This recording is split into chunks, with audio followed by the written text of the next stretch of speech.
Brasileiro armado é preso em Massachusetts após discussão em condomínio. Narrador esportivo Ivan Zimmerman morre em acidente de carro na Flórida. Itamaraty anuncia que diplomata brasileiro vai embarcar com deportados para garantir atendimento humanizado. Família brasileira que contratou uma agência de viagem para vir à Disney e chegando aqui descobriu que foi enganada. E irmãos maranhenses conquistam pódio em competição de kart nos Estados Unidos. Ambos praticam esporte há alguns anos e já acumularam, neste curto espaço de tempo, diversos títulos importantes, como o troféu do Campeonato Brasileiro Mirim e a medalha de ouro no Open Copa Brasil.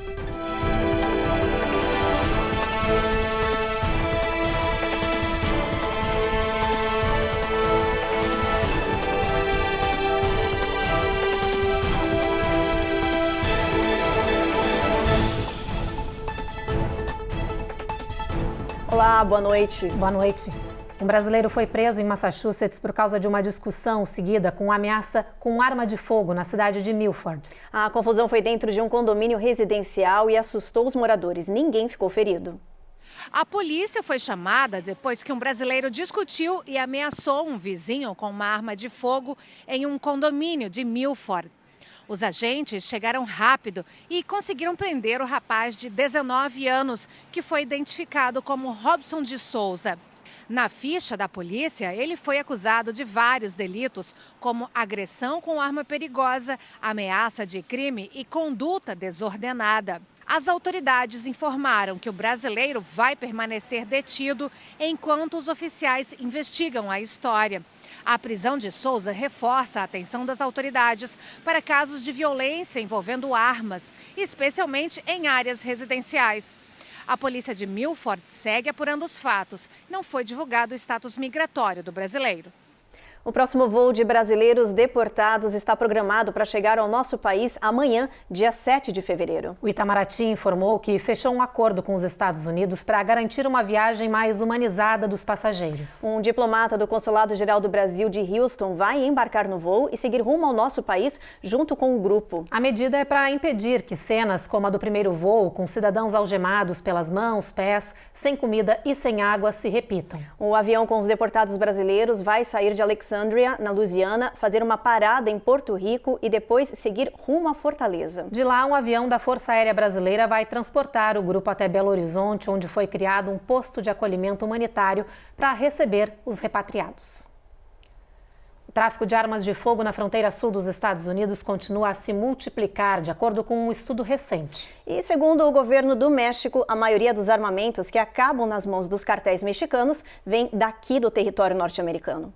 Nos últimos dias, a presidente Cláudia Sheinbaum comprometeu-se a enviar mais tropas da Guarda Nacional para a fronteira com os Estados Unidos. Em troca, Washington vai ajudar a deter o contrabando de armas, que só aumenta o poder de grupos criminosos mexicanos. As ações fazem parte de um compromisso entre os dois países nas negociações sobre taxas a produtos entre as duas nações. Casi el 20% de los vendedores de armas están en la frontera con México. Uma análise recente do pesquisador Omar Garcia Ponce aponta que o mercado de armas cresceu exponencialmente na fronteira. Hoje, 20% de todas as lojas de armamentos do país ficam em regiões próximas à fronteira sul. La facilidad con la que se pueden comprar, es decir, la regulación de Estados Unidos al respecto es muy laxa. Ele diz que o aumento do tráfico de armas se deve às facilidades na hora de comprar esses produtos nos Estados Unidos. Como resultado, segundo o governo do México, 70% das armas traficadas para o país têm origem no território norte-americano. Quando este tipo de armas de alto poder solo es de uso exclusivo del ejército en Estados Unidos. Por isso, segundo a presidente Cláudia Sheinbaum, é preciso que a Casa Branca faça mais para coibir esse contrabando, já que são as suas armas que param nas mãos de cartéis que depois eles acusam de tráfico de drogas para o seu país. Então, tem que haver uma investigação e uma colaboração para que disminuya el tráfico de armas y al mismo tiempo nosotros colaborar para que disminuya el tráfico de drogas. Um estudo da Secretaria de Relações Exteriores do México, publicado em 2020, indica que entre 213 mil e 230 mil armas de fogo entram ilegalmente no país a cada ano. Fuzileiros navais norte-americanos que foram enviados para a fronteira para reforçar as barreiras com o México têm agora uma nova missão. Eles receberam a ordem de implementar arame farpado ao longo de todo o muro e respeitando toda a altura dele do lado norte-americano. A ideia é que assim o arame se torne um impeditivo para os imigrantes que muitas vezes escalam o muro e pulam para o lado dos Estados Unidos. Agora, se fizerem isso, eles vão cair em cima do arame farpado. O primeiro trecho a receber esse material é perto de San Isidro, na Califórnia. O Comando Norte dos Estados Unidos disse que vai seguir trabalhando com o Departamento de Segurança Interna para poder melhorar as barreiras na fronteira. A Casa Branca disse que não vai medir esforços nos trabalhos adicionais de arame e outros materiais para reduzir as travessias ilegais. A seguir, narrador esportivo Ivan Zimmermann morre em acidente de carro na Flórida. E a gente mostra o caso de uma família brasileira que contratou a agência de viagem para vir à Disney e, chegando aqui, descobriu que foi enganada.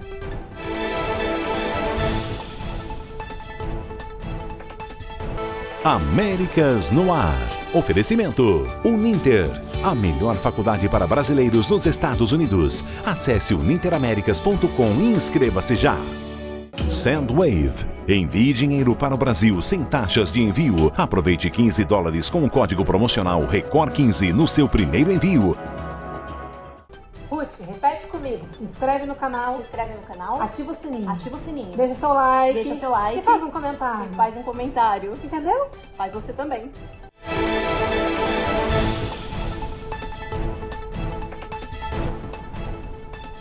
O governo de Donald Trump está apertando o cerco contra os imigrantes indocumentados e também as cidades santuário. 4 prefeitos democratas foram convocados a depor no Congresso sobre as suas políticas locais que defendem e protegem os imigrantes sem status legal. A audiência no Congresso norte-americano, em Washington, D.C., está marcada para o dia 5 de março. O prefeito daqui de Nova York, assim como os de Boston, Chicago e Denver, já confirmaram que vão comparecer e depor. O Comitê de Supervisão da Câmara quer entender as políticas das chamadas cidades santuário, que defendem os indocumentados, protegem da deportação e limitam a cooperação das polícias locais com os agentes federais de imigração. Os republicanos acusam os prefeitos democratas de serem imprudentes e colocarem a segurança pública dos Estados Unidos em risco, permitindo que criminosos estrangeiros fiquem soltos nas ruas.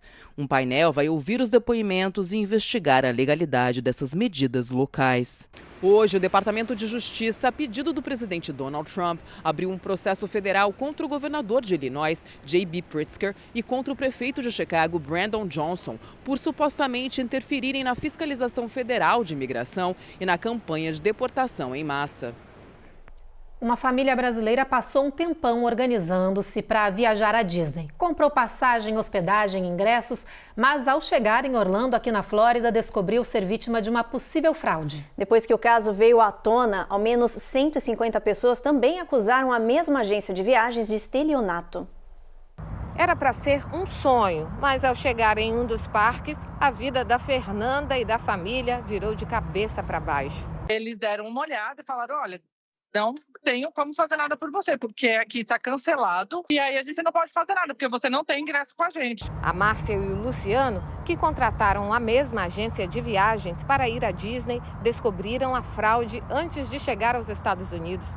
Checando os documentos, veio a surpresa: os tickets estavam indisponíveis. Você recebe um código para inserir no aplicativo e aí foi quando eu descobri que aparecia que já estava vinculado esse código e a gente não conseguiu fazer esse link. A orientação que tivemos é que a gente fosse até o parque e tentasse resolver na porta.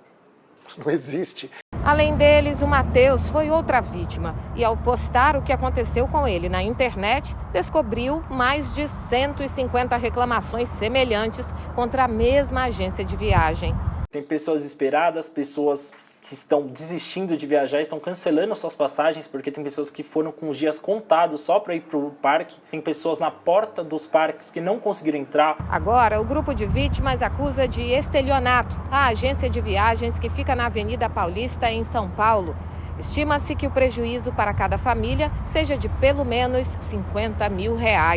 Tive relatos de pessoas em Orlando, tive relatos de pessoas na Califórnia e pessoas em Paris. inclusive impactadas por ingressos dentro do parque da Disney, né, na porta da Disneyland Paris e também na porta do Palácio de Versalhes. A informação que a gente teve é que eles foram cancelados, estavam em poder do cliente, estavam nos aplicativos e depois desapareceram. A empresa alvo da denúncia informou em nota que foi surpreendida com o cancelamento dos serviços e culpou uma companhia parceira aqui dos Estados Unidos, que, segundo ela, teria causado problema. Em resposta, a empresa norte-americana disse que encerrou o contrato por falta de pagamento. Eu acho que a melhor forma da pessoa se precaver em relação a isso é ter uma empresa de confiança, uma empresa que tenha uma cara, que tenha atendimento, uma pessoa que ela possa confiar. Ainda na Flórida, a comunidade brasileira acordou de luto. É que morreu um importante jornalista e narrador esportivo do nosso país. Ivan Zimmermann tinha 64 anos. Ele sofreu um acidente de carro e não resistiu aos ferimentos. Ele ficou conhecido por cobrir Copas do Mundo, Olimpíadas e as principais ligas norte-americanas de futebol e de basquete. Vários canais esportivos do Brasil lamentaram a partida desse jornalista e o chamaram de histórico. A ESPN disse que Ivan foi uma das primeiras vozes a narrar os jogos da NFL lá no Brasil. Agora a gente muda de assunto, a gente fala do Oriente Médio, porque o governo de Jerusalém pediu às Forças Armadas do país um plano para os palestinos deixarem a faixa de Gaza. Não foi esclarecido se esse plano realmente vai ser colocado em prática ou não e se os Estados Unidos vão assumir o controle do enclave. Os detalhes com Matias Brotero. O ministro das Relações Exteriores de Israel afirmou que os Estados Unidos são bons candidatos para reconstruir a faixa de Gaza depois da guerra. A declaração acontece após o presidente norte-americano Donald Trump reafirmar que o território deve ser controlado pelo governo norte-americano. O chanceler israelense disse que ainda não tem todos os detalhes da proposta de Trump, mas afirmou que os cidadãos de Gaza devem ter a opção de deixar o território se quiserem. 2 dias após as falas de Trump, o ministro israelense da Defesa pediu para as forças de Israel prepararem um plano que permita aos palestinos saírem de Gaza para qualquer país que esteja disposto a recebê-los. Por meio de um comunicado, Israel Katz afirmou que será possível deixar voluntariamente o território por terra, pelo mar e pelo ar. Ainda não há prazo para que o plano seja colocado em prática. Enquanto isso, parentes de reféns defenderam hoje o resgate imediato dos 79 sequestrados que seguem em poder dos terroristas do Hamas. Uma nova rodada de libertação está prevista para acontecer no sábado. De Tel Aviv, Matias Brotero, para o Américas no Ar. Depois do intervalo, nova e perigosa variante da gripe aviária é encontrada em gado leiteiro em Nevada. E especialistas alertam que o uso de medicamentos para perda de peso pode impactar os relacionamentos.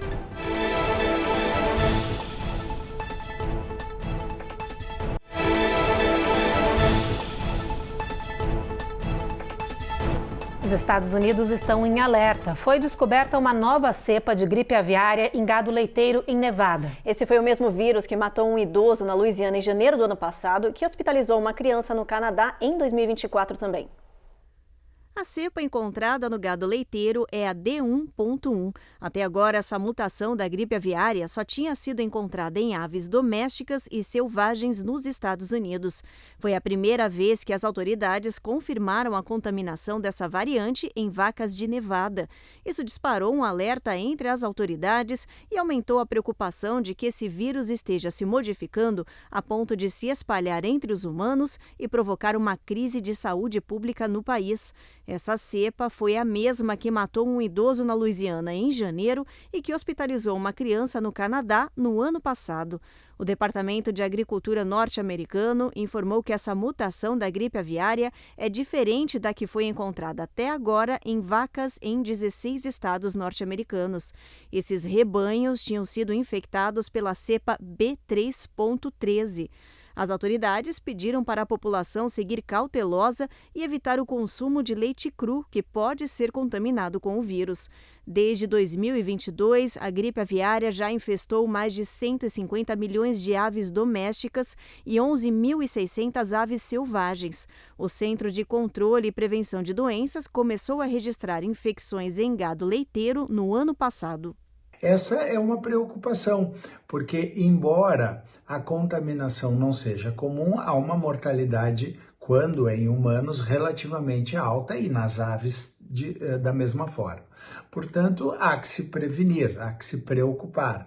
Aquelas pessoas que lidam profissionalmente com aves devem tomar muito cuidado, e as pessoas, em geral, ao identificarem uma ave morta, não devem tocá-las, e devem sim determinar uma demanda de ajuda das autoridades sanitárias. É uma preocupação, sim, porque tem havido relato de novas variantes desses vírus, e essas novas variantes têm atingido os seres humanos, como eu disse, com uma mortalidade relativamente alta. Então, é uma preocupação, sem dúvida nenhuma, a que devemos ter cuidado. E a recomendação principal aos espectadores é que não manipulem aves mortas ao encontrá-las. A demanda por medicamentos populares usados para perda de peso, como Ozempic e Mounjaro, tem trazido benefícios à saúde, como perda de peso e controle do açúcar no sangue. Mas médicos também alertam para outra consequência do uso desses remédios: o impacto nos relacionamentos, podendo fortalecer ou enfraquecer a conexão de uma pessoa com o seu parceiro. É uma enorme mudança de vida, perder grandes quantidades de peso, ficar mais saudável e até mais feliz. In general, anytime somebody undergoes... A psicóloga Leslie Heimberg, da Cleveland Clinic, diz que normalmente grandes mudanças assim acabam impactando as relações. E isso pode ser de forma positiva ou negativa. Ela diz que os medicamentos de semaglutida, como o Ozempic e o Mounjaro, ainda são novos no mercado. Por isso, não está claro como a perda de peso devido ao uso deles pode afetar os relacionamentos. Mas já há estudos sobre o preço que a cirurgia bariátrica, por exemplo, pode cobrar nas relações. Há uma probabilidade significativamente maior de se casar nos 5 anos após a cirurgia de perda de peso, bem como uma maior probabilidade de se separar ou divorciar após procedimentos bariátricos, diz a médica. As well as an increased likelihood to become separated or divorced after bariatric procedures. Ela ainda alerta que o desgaste nas relações pode acontecer quando o parceiro não está 100% de acordo com as mudanças na dieta ou na atividade física, podendo resultar em uma tensão dentro de casa e a redução do desejo sexual. Por isso, para evitar esses problemas com seu companheiro, o ideal é encontrar novas formas saudáveis de se conectar e sempre manter uma boa comunicação. E isso vale também para amigos e familiares. Most relationships weather the storm and find new ways to come together. A cidade de Miami, na Flórida, espera a chegada de milhões de turistas no mês que vem, quando acontece o Spring Break. E para conter bagunças e bebedeiras, a prefeitura e a polícia já anunciaram regras rígidas que vão ser implantadas em março, como nos mostra agora a repórter Cone Rocha. Miami fortaleceu as campanhas para conter atos violentos durante a temporada de férias, que começa no mês que vem. A cidade lançou a campanha Spring Break Reality Check, com uma mensagem direta: atos ilegais e bagunça terão punições altas e vão custar caro para o bolso dos turistas que desobedecerem às ordens.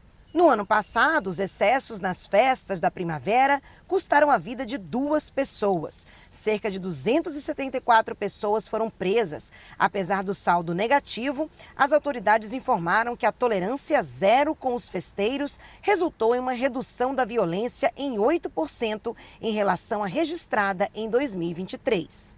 Este ano, a polícia anunciou novidades. Vão ser usados drones, instalados leitores de placas de carro, será decretado curfew para impor limites de horário para consumo de álcool, além de barreiras físicas na Avenida Ocean Drive, um dos principais pontos turísticos de praia em Miami Beach.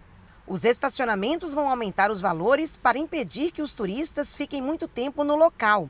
Os valores podem chegar até $100 por dia e os reboques para quem parar o carro em lugar proibido também vai custar caro, $500. Serão proibidos aluguéis de carrinhos de golfe e scooters. Também não será autorizado música alta, barracas na praia e a venda de cigarros, coolers, vidros, canudos, entre outros. As medidas mais rígidas deste ano são para impedir que os turistas festeiros cometam abusos, festas, bagunças e bebedeiras sem limite. Depois do intervalo, tempestades de inverno vão traçar mesmo caminho e derrubar temperaturas no país. Irmãos maranhenses conquistam pódio em competição de kart aqui nos Estados Unidos.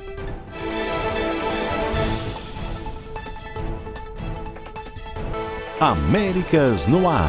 Oferecimento Uninter, a melhor faculdade para brasileiros nos Estados Unidos. Acesse uninteraméricas.com e inscreva-se já.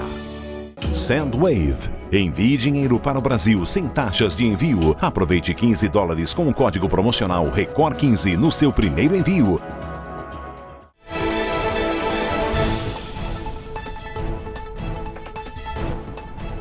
Agora a gente fala sobre clima, porque tempestades de inverno ininterruptas atingirão as mesmas regiões por dias. Com isso, as temperaturas vão se manter bem abaixo do normal e por um tempo prolongado, que pode chegar a até várias semanas. A primeira tormenta já começou a se formar nos próximos dias vai atravessar a metade leste dos Estados Unidos. E quando a primeira corrente fria passar, outra vai surgir e traçar o mesmo caminho. Isso logo no começo da segunda quinzena de fevereiro. Então, lembre-se que para as próximas semanas o tempo vai estar bem frio e haverá uma combinação de chuva e neve para boa parte do meio leste do território americano.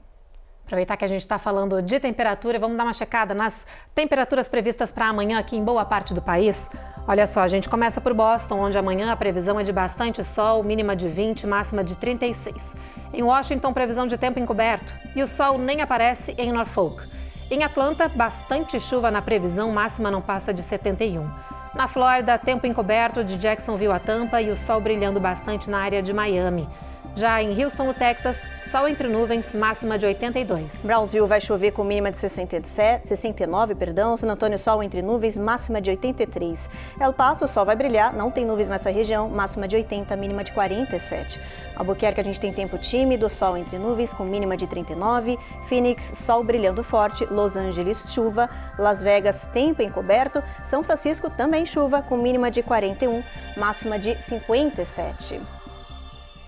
E agora uma história comovente e inspiradora. Alunos de uma escola em Massachusetts fizeram uma surpresa para uma antiga e querida funcionária do refeitório. É que ela é conhecida pela enorme gentileza com que trata os alunos e também os professores e colegas. Por causa disso, todo mundo resolveu fazer uma ação que emocionou essa senhorinha de 81 anos no dia da aposentadoria dela.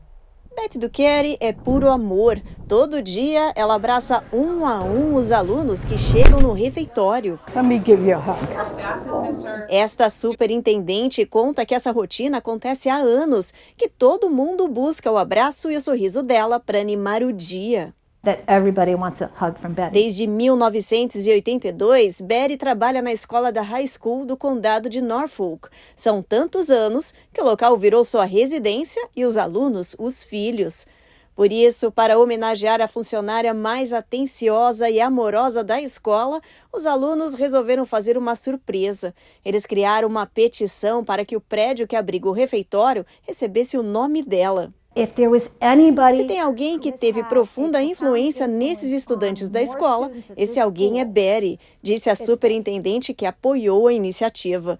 Depois de mais de 1.000 assinaturas, a ideia deu certo. O prédio ganhou o título de Betty Duqueri Hall. To have this building with my name on it, it's just incredible. É incrível ter esse prédio com o meu nome nele, é simplesmente incrível. É maravilhoso. E o mais maravilhoso é quem está nele, meus alunos. Foi uma honra trabalhar aqui mais de 40 anos, afirmou Betty. Julie, how are you, honey? E 2 maranhenses levaram o nome do Brasil ao pódio em uma competição de kart aqui nos Estados Unidos, que foi um show de agilidade e fofura. É que os campeões, que são 2 irmãos de 11 e 9 anos, foram os grandes destaques na pista do Orlando Kart Center, como nos mostra agora a repórter Eloá Orazen. 2 irmãos maranhenses coloriram Orlando de verde e amarelo. É que Matias e Murilo Domingues levaram a bandeira do nosso país ao pódio da competição internacional Rotax Winter Trophy, disputada no Orlando Kart Center. Mesmo sem ter familiaridade com a pista, os irmãos fizeram bonito nas categorias Minimax e Micromax, que contaram com 32 e 24 inscritos, respectivamente. Murilo, de apenas 9 anos, foi um dos mais rápidos durante todo o treino. Na segunda rodada da competição, Micromax, ele largou na 6ª posição, mas ultrapassou seus adversários e conquistou a pole position, levando o Brasil ao lugar mais alto do pódio. Matias, o irmão mais velho, com 11 anos, chegou a incomodar o líder da corrida. O brasileiro terminou a competição em 2º lugar na categoria Rotax Minimax, a 0,7 do vencedor. Apesar da pouca idade, Matias e Murilo Domingues são nomes bastante conhecidos do kart brasileiro. Ambos praticam o esporte há alguns anos e já acumularam, neste curto espaço de tempo, diversos títulos importantes, como o troféu do Campeonato Brasileiro Mirim e a medalha de ouro no Open Copa Brasil. Agora, os pequenos mostram que estão dispostos a pisar fundo e acelerar nos desafios internacionais também. Eu estou muito feliz que eu fui campeão da etapa Orlando Kart Center. A equipe PSL é muito boa e eu espero competir mais vezes nos Estados Unidos. Oi galera, eu gostei muito de correr em Orlando, é muito legal. A gente conseguiu pegar a pista muito bem, apesar de poucos treinos. A nossa equipe PSL é muito boa, porque nos deu equipamentos de pontas. A gente quer correr muito mais em Orlando, ainda esse ano, e a gente está precisando de um patrocínio. Valeu! Bom, se eu tô orgulhosa daqui, imagina as mães, porque a gente tá aqui derretida, a gente vendo a entrevista deles, fofíssimos e competentes, né? Que muito, orgulho. Parabéns, né? Parabéns. Bom, o Jornal Américas no ar de hoje termina agora. A gente espera vocês novamente amanhã. Você fica agora então com mais um capítulo de O Rico e Lázaro. Boa noite. Até lá.